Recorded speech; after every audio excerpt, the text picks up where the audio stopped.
I mean, don't let anybody kid yourselves. If you're not learning, you're not really alive. And in order to learn, you have to be present. If I go to a class, if I enroll for a class because I want to learn something, and I don't show up, am I going to learn anything if I'm not actually there? So what about my own existence then? What if I'm not actually present?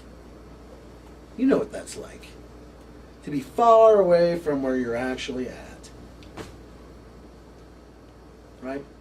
Staring at lint on the carpet. That's not present. You're not present.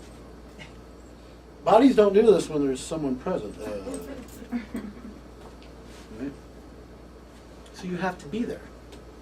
It's the totality of your being and your energy right here. Right? Trauma usually and abuse, usually you drop a large segment of your being. You lose it somehow. It shatters. So now there's no cohesive power anymore. There's all these little fragments that feel powerless. Right? So anytime some vibe comes up, some emotion comes up, or some conflict comes up, they can't gather themselves up enough to punch through it. You understand what I mean? They're fragmented. They're laying all over the ground. So the only other response they have is to climb into that box. Hide. And that hiding shows in the weird quirks that people have. What does it do? It pushes other people away from them. And there's nothing mental about it. Can you say what the purpose of life is? No. It has nothing to do with the mind. Being.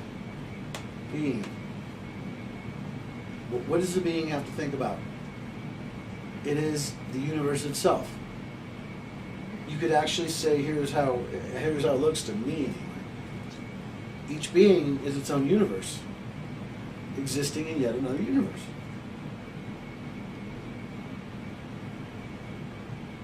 Right? To know that gives you access to the power of that universe. To know that. But to know that is nothing the mind's going to do. The mind thinks, does not know. Thinks, plots and plans. Because communication is not mind to mind, it's heart to heart. It's from this heart to that heart. Right? Well, in order for that to happen, two people have to come into close proximity. Right? Well, communication is when you're close enough that your connection to what made you and their connection to what made you is kind of gooey. They can merge. They can do this.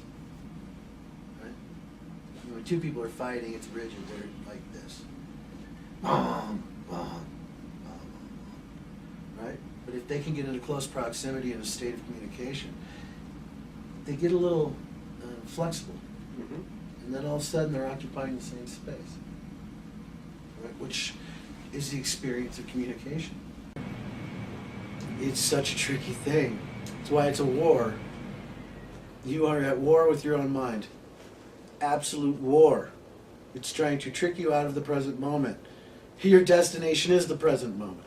The present moment is the doorway. It's the point of contact. It's the God experience. It's all that is the present moment. Very rarely will anyone experience it. Very rarely will they actually have that experience of being right here, right now, which is well-being. You have to bring what's looking out of your eyeballs right here. There ain't nothing out there for you. And if there is, it's showing up right here. So quit doing this. Because you're looking right over the top of where you need to be looking, which is right here.